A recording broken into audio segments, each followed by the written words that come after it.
ಸ್ನೇಹಿತರೆ, ಸಮಸ್ತ ಕನ್ನಡ ನಾಡಿನ ಜನತೆಗೆ ನಮಸ್ಕಾರಗಳು. ಸ್ನೇಹಿತರೆ, ನಾನು ಲಾಸ್ಟ್ ವಿಡಿಯೋ ಅಪ್ಲೋಡ್ ಮಾಡಿದ್ದು ಸಾತ್ವಿಕ್ ಬಗ್ಗೆ. ಸಾತ್ವಿಕ್ ಕೊಳವೆ ಬಾವಿಲಿ ಬಿದ್ದಿದ್ದರು. ಅದು ನಮ್ಮ ಲಕ್ಷಣ ಸಿದ್ಧಲಿಂಗ ಮಹಾರಾಜರ ಒಂದು ಕೃಪೆಯಿಂದ ಹೊರಗೆ ಬಂದರು. ಆ ವಿಡಿಯೋಗೆ ನೀವು ಸುಮಾರು 1 ಲಕ್ಷ ಜನ ನೋಡಿದ್ದೀರಾ. ಅದಕ್ಕೆ ತುಂಬಾ ಸಪೋರ್ಟ್ ಮಾಡಿದ್ದೀರಾ. ಅದಕ್ಕೆ ತುಂಬ ಹೃದಯದ ಧನ್ಯವಾದಗಳು.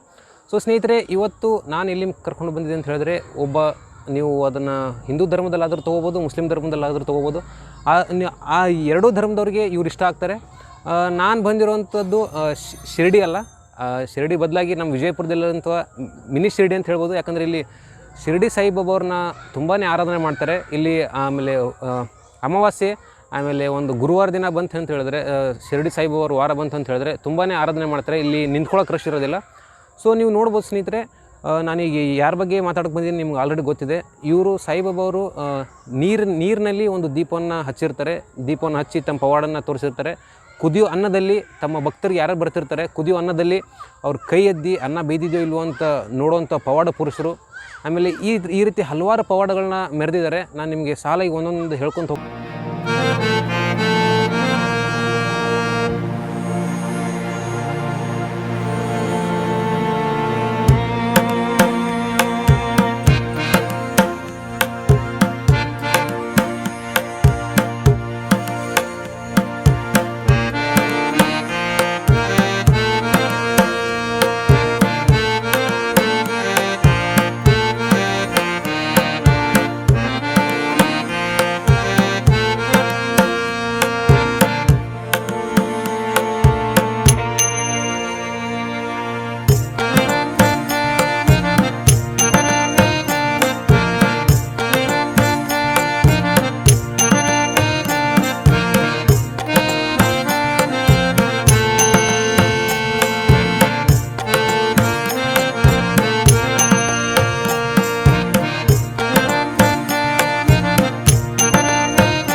ಸೊ ನಾ ಈಗ ಬಂದಿರುವಂಥ ಜಾಗ ವಿಜಯಪುರ ಜಿಲ್ಲೆಯ ಕೀರ್ತಿನಗರಲ್ಲಿರುವಂಥ ಒಂದು ಸಾಯಿಬಾಬಾ ಟೆಂಪಲ್ಗೆ. ಸೊ ಸ್ನೇಹಿತರೆ, ಇದು ನಮ್ಮ ವಿಜಯಪುರದಲ್ಲಿ ಸುಮಾರು ಒಂದು 2-3 ಸಾಯಿಬಾಬಾ ದೇವಸ್ಥಾನಗಳಿದೆ.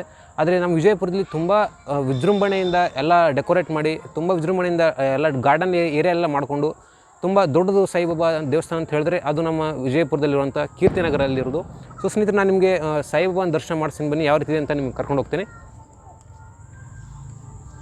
ಸೊ ಸ್ನೇಹಿತರೆ, ನೀವೇನು ನೋಡ್ತಿದ್ದೀರಲ್ಲ, ಇದು ಕಂಪ್ಲೀಟಾಗಿ ಸಾಯಿಬಾಬಾ ದೇವಸ್ಥಾನ ಎಂಟ್ರೆನ್ಸ್ ಹಿಂಗಿರುತ್ತೆ. ಸೊ ಇಲ್ಲಿ ಈ ಕಡೆ ಬಂದ್ರಿ ಅಂತ ಹೇಳಿದ್ರೆ ಕಂಪ್ಲೀಟಾಗಿ ಲೈಟ್ಸ್, ಆಮೇಲೆ ಗಾರ್ಡನು ಈ ಥರ ಎಲ್ಲ ಇರುತ್ತೆ. ನೀವು ಇಲ್ಲಿ ನೋಡ್ಬೋದು ಯಾವ ರೀತಿಯಾಗಿದೆ ಅಂತ ಹೇಳ್ಬಿಟ್ಟು. ಸೊ 360 ಡಿಗ್ರಿಯಲ್ಲಿ ನಾನು ನಿಮ್ಗೆ ತೋರಿಸ್ತೀನಿ ಯಾವ ರೀತಿ ಇದೆ ಅಂತ ಹೇಳ್ಬಿಟ್ಟು. ಸೊ ಮೇನ್ ಎಂಟ್ರೆನ್ಸ್ ನಿಮಗೆ ಆ ಕಡೆಯಿಂದ ಇರುತ್ತೆ. ಆ ಕಡೆಯಿಂದ ಸ್ಟ್ರೈಟ್ ಬಂದಿ ಅಂತ ಹೇಳಿದ್ರೆ ಇದು ಎಂಟ್ರೆನ್ಸ್ ಇರುತ್ತೆ. ಸೊ ಎಂಟ್ರೆನ್ಸ್ ಬಂದ್ರಿ ಅಂತ ಹೇಳಿದ್ರೆ ನಿಮಗೆ ಈ ಥರ ಇರುತ್ತೆ.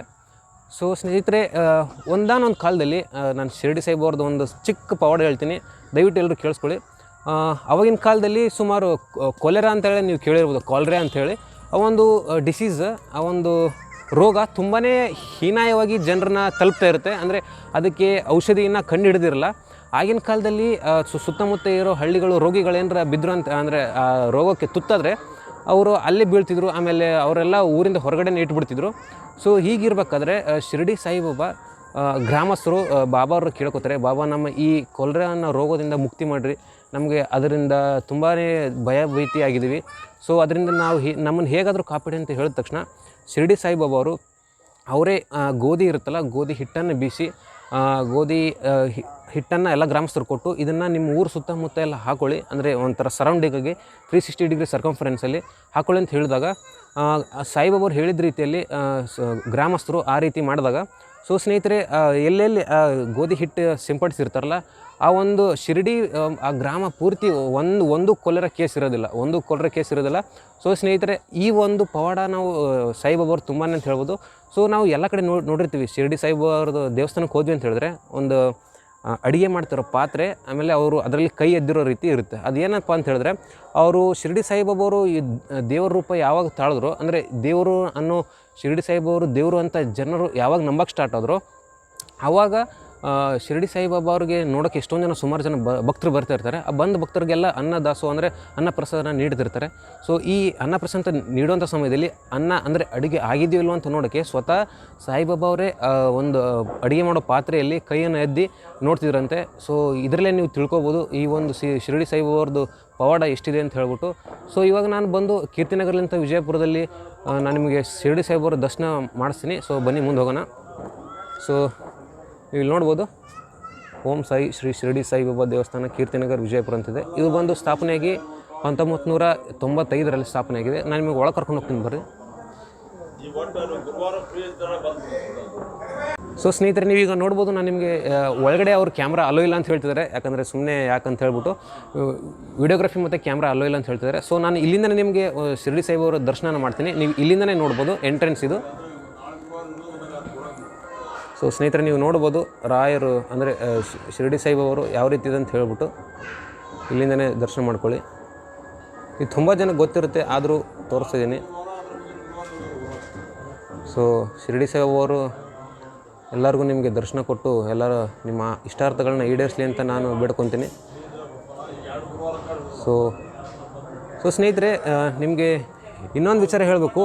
ಶಿರಡಿ ಸಾಯಿಬಾಬಾವರು ಒಬ್ಬರು ಫಕೀರಾಗಿರ್ತಾರೆ. ಇವರು ಮುಖ್ಯವಾಗಿ ಹಿಂದೂ ಧರ್ಮಕ್ಕೆ ಸಂಬಂಧಪಡ್ತಾರೋ ಅಥವಾ ಮುಸಲ್ಮಾನ ಧರ್ಮಕ್ಕೆ ಸಂಬಂಧಪಡ್ತಾರೋ ಅನ್ನೋದು ಒಂದು ಎಲ್ಲರಿಗೂ ಯಕ್ಷ ಪ್ರಶ್ನೆ ಇರುತ್ತೆ. ಸೊ ಇದೇ ರೀತಿಯಾಗಿ ತಾಲೀಮ್ ಅನ್ನೋ ಒಬ್ಬ ವ್ಯಕ್ತಿ ಶಿರಡಿ ಸಾಯಿಬಾಬಾ ಅವ್ರಿಗೆ ಕೇಳ್ತಾರೆ, ಶಿರಡಿ ಸಾಯಿಬಾಬಾ ಅವರೇ ನೀವು ಹಿಂದೂ ಧರ್ಮದವರು ಅಥವಾ ಮುಸಲ್ಮಾನ ಧರ್ಮದವರು ಅಂತ ಕೇಳ್ತಾರೆ. ಆವಾಗ ಶಿರಡಿ ಸಾಯಿಬಾಬಾ ಅವರು ಕೊಟ್ಟಂಥ ಉತ್ತರ ಎಲ್ಲರಿಗೂ ರೋಮಾಂಚನಕಾರಿಗಿರೋಂಥ ಉತ್ತರ ಯಾವುದಂತ ಹೇಳಿದ್ರೆ, ನೀವು ನನ್ನ ಹಿಂದೂ ಧರ್ಮದಲ್ಲಿ ಹಿಂದೂ ಒಂದು ಆ ಧರ್ಮದ ರೀತಿಯಲ್ಲಿ ನೋಡಿದ್ರೆ ನಾನು ಹಿಂದೂ, ಮುಸಲ್ಮಾನ ಧರ್ಮದಲ್ಲಿ ನೋಡಿದ್ರೆ ನಾನು ಮುಸಲ್ಮಾನ, ನನ್ನ ಮುಂದೆ ಧರ್ಮಗಳಲ್ಲಿ ಎಲ್ಲರೂ ಒಂದೇ, ರಾಮ ರಹೀಮ ಇಬ್ಬರೂ ಒಂದೇ ಅಂತ ಹೇಳ್ಬಿಟ್ಟು ಅವ್ರದ್ದೊಂದು ಸಾರ ಇದೆ. ಅಂದರೆ ಅವರು ಎಲ್ಲರಿಗೆ ಹಾಕೊಟ್ಟಂಥ ವಿದ್ಯೆ, ಹಾಕೊಂಡಂಥ ಜೀವನದ ಮಾರ್ಗ ಇದಾಗಿರುತ್ತೆ. ರಾಮ ರಹೀಮ ಇಬ್ಬರು ಒಂದೇ, ಹಿಂದೂ ಮುಸಲ್ಮಾನ ಇಬ್ಬರು ಬೇರೆ ಅಲ್ಲ ಅಂತ ಹೇಳಿಕೊಂಡು ಜೀವನ ಮಾಡಿದಂಥವ್ರು. ಅದಕ್ಕಾಗಿ ಸಾಯಿಬಾಬಾ ಅವ್ರನ್ನ ಹಿಂದೂಗಳು ಪೂಜಿಸ್ತಾರೆ, ಮುಸಲ್ಮಾನ ಧರ್ಮದವರು ಪೂಜಿಸ್ತಾರೆ. ಸ್ನೇಹಿತರೆ ನಾನು ಇನ್ನೊಂದು ಘಟನೆ ಹೇಳ್ಬೇಕು ನಿಮಗೆ. ಶಿರಡಿ ಸಾಯಿಬಾಬಾ ಅವರು ಅಂದರೆ ಅವರು ದೈವಾಧೀನರ ಆಗುವಂಥ ಕಾಲದಲ್ಲಿ ಅದು ಆ ಒಂದು ಘಟನೆ ಹೇಗೆ ನಡೀತು ಅಂತ ಹೇಳಿದ್ರೆ, ಸೊ ಸ್ನೇಹಿತರೆ ಅವರು ಮಲ್ಕೋತಿದ್ರಲ್ಲ, ಮಲ್ಕೊಳ್ಳೋ ದಿಂಬು ಹತ್ರ ಒಂದು ಇಟ್ಟಿಗೆನ ಇಟ್ಕೋತಿದ್ರು. ಆ ಇಟ್ಟಿಗೆ ಸಂಕೇತವಾಗಿ ಅವರು ನನ್ನ ಗುರು ಅಂಥೇಳಿ, ಆ ಇಟ್ಟಿಗೆ ಸಂಕೇತವಾಗಿ ಆ ಇಟ್ಟಿಗೆ ನನ್ನ ಗುರು, ಆ ಇಟ್ಟಿಗೆಯಲ್ಲಿ ನನ್ನ ಗುರು ಇದ್ದಾರೆ ಅಂತ ಹೇಳ್ಬಿಟ್ಟು ಅವರೊಂದು ಅಂದ್ಕೊಂಡಿರ್ತಾರೆ. ಅಂದರೆ ಅವ್ರು ಪ್ರತಿದಿನ ಮಲ್ಕೋಬೇಕಾದ್ರೂ ಆ ಇಟ್ಟಿಗೆನ ಅವ್ರ ದಿಂಬ ಪಕ್ಕದಲ್ಲಿ ಇಟ್ಕೊಂಡು ಎಲ್ಲ ಮಲ್ಕೋತಿರ್ತಾರೆ. ಸೊ ಆ ಒಂದು ಟೈಮಲ್ಲಿ ಏನಾಗುತ್ತೆ ನೆಕ್ಸ್ಟ್ ಇದರಲ್ಲಿ, ಸೊ ಸ್ನೇಹಿತರೆ ಅವಾಗ ಅಂದರೆ ಅವು ಕೊಠಡಿ ಸ್ವಚ್ಛ ಮಾಡಬೇಕಾದ್ರೆ ಒಂದು ಇಟ್ಟಿಗೆ ಇದೆಯಲ್ಲ, ಆ ಇಟ್ಟಿಗೆ ಅದು ತಪ್ಪಿ ಕೆಳಗಡೆ ಬಿದ್ದುಬಿಡುತ್ತೆ. ಸೊ ಆವಾಗ ಆ ವಿಚಾರ ಇಟ್ಟಿಗೆ ಬಿದ್ದು ಪುಡಿ ಆಗಿಬಿಡುತ್ತೆ. ಅಂದರೆ ಇಟ್ಟಿಗೆ ಬಿದ್ದು ಕೆಳಗಡೆ ಪುಡಿ ಆಗುತ್ತೆ.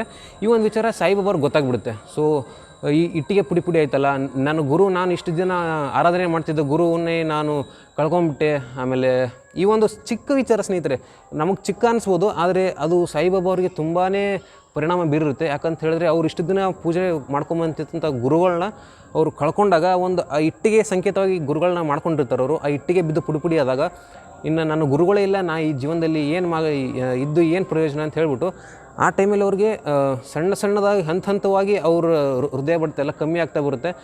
ಸಾಯಿಬಾಬಾ ಅವ್ರು ಕಣ್ಣು ಮುಚ್ತಾ ಬರ್ತಾರೆ. ಅವಾಗ ಗ್ರಾಮಸ್ಥರೆಲ್ಲ ಬೇಡ ಸ್ವಾಮೀಜಿ, ಬೇಡ ಸಾಯಿಬಾಬಾ ಅವರೇ, ಈ ಥರ ಪ್ರಾರ್ಥನೆ ಮಾಡ್ತಿರ್ತಾರೆ. ಅವಾಗ ಸಾಯಿಬಾಬಾ ಅವ್ರು ಹೇಳ್ತಾರೆ, ಇಲ್ಲ ಯಾಕೆ ಈ ಥರ ಎಲ್ಲ ಗಾಬರಿ ಆಗ್ತಿದ್ದಾರೆ, ನಾನು ಎಲ್ಲೂ ಹೋಗಲ್ಲ, ಮರಣ ಇರೋದು ದೇಹಕ್ಕೆ ಮಾತ್ರ, ಆತ್ಮಕ್ಕಲ್ಲ, ನಾನು ಇಲ್ಲೇ ನಿಮ್ಮ ಜೊತೆನೇ ಇರ್ತೀನಿ, ನಿಮ್ಮ ಸುತ್ತಮುತ್ತನೇ ಇರ್ತೀನಿ ಅಂತ ಹೇಳ್ಬಿಟ್ಟು ಅವಾಗ ಅವ್ರಿಗೆ ಬೂಟ್ವಾಡಿ ಅಂತ ಒಂದು ಪ್ಲೇಸ್ ಇದೆ ಮಹಾರಾಷ್ಟ್ರದಲ್ಲಿ, ಬೂಟ್ವಾಡಿ ಕರ್ಕೊಂಡು ಹೋಗಿ ಅಂತ ನಮಗೆ ಅವರು ಹೇಳ್ತಾರೆ. ಅವ್ರ ಕೋರಿಕೆ ಮೇಲೆ ಬೂಟ್ವಾಡಿ ಕರ್ಕೊಂಡು ಹೋಗ್ತಾರೆ.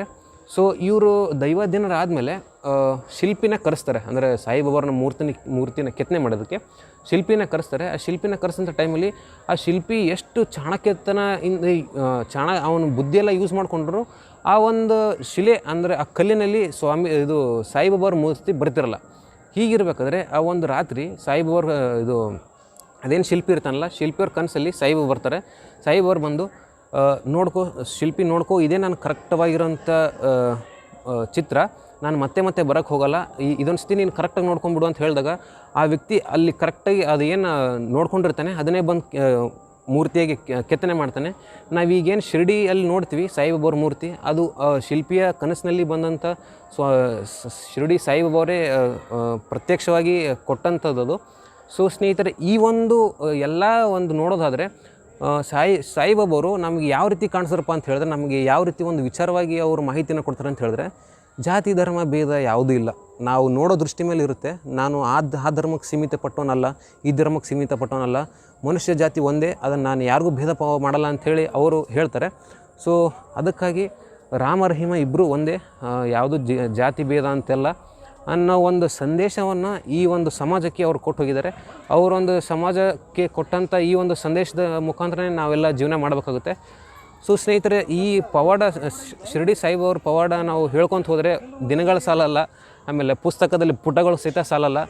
ಅದಕ್ಕಾಗಿ ಶಿರ್ಡಿ ಸಾಯಿಬಾಬಾ ಅವರು ಹಾಕಿದಂಥ ಮಾರ್ಗದಲ್ಲಿ ನಾವು ನೋಡ್ಕೊಂಡು ಹೋಗಿ ಆದಷ್ಟು ನಮ್ಮ ಕೈಲಿ ಒಳ್ಳೆಯದನ್ನು ಮಾಡ್ಕೊತ, ನಮ್ಮ ಕೈಲಿ ಒಳ್ಳೇದು ಮಾಡೋಕ್ಕಾಗದೇ ಇದ್ರೂ ಕೆಟ್ಟದಂತ ಬಗ್ಗಿಸ್ಬಾರ್ದು, ಆದಷ್ಟು ಒಳ್ಳೆಯದನ್ನು ಮಾಡ್ಕೊತ ಹೋಗೋಣ. ಆಮೇಲೆ ಶಿರ್ಡಿ ಬಾಬಾ ಅವರು ಹಾಕೊಟ್ಟಂಥ ಮಾರ್ಗದಲ್ಲಿ ನಾವೆಲ್ಲ ಸಾಗೋಣ ಅಂತ ಹೇಳಿ. ಸ್ನೇಹಿತರೆ, ನೀವು ಈಗ ದೇವಸ್ಥಾನದ ಎಡಭಾಗದಿಂದ ಹಾಗೆ ಪಕ್ಕದಲ್ಲಿ ಬಂದಿ ಅಂತ ಹೇಳಿದ್ರೆ ಇಲ್ಲೊಂದು ಅಗ್ನಿಕುಂಡ ಇದೆ. ಸೊ ಸ್ನೇಹಿತರೆ, ಈ ಅಗ್ನಿಕುಂಡ ಏನಂತ ಹೇಳಿದ್ರೆ, ನೀವು ಪ್ರತಿ ಗುರುವಾರ ಮತ್ತು ಶುಕ್ರವಾರ ನಿಮ್ಮ ಇಷ್ಟಾರ್ಥಗಳನ್ನ ಬೇಡಿಕೊಂಡು ಊದಂತಾರೆ. ಊದನ ಇಲ್ಲಿ ಅಗ್ನಿ ಇರುತ್ತೆ, ಅದರಲ್ಲಿ ಹಾಕಿದ್ರೆ ನಿಮ್ಮ ಇಷ್ಟಾರ್ಥಗಳು ಸಿದ್ಧಿ ಆಗ್ತವೆ ಅಂತ ಅನ್ನೋದು ಇಲ್ಲೊಂದು ವಾಡಿಕೆ ಇದೆ. ಸೊ ಇಲ್ಲಿ ನೋಡ್ಬೋದು. ಸೊ ಇದು ಎಂಟ್ರೆನ್ಸು.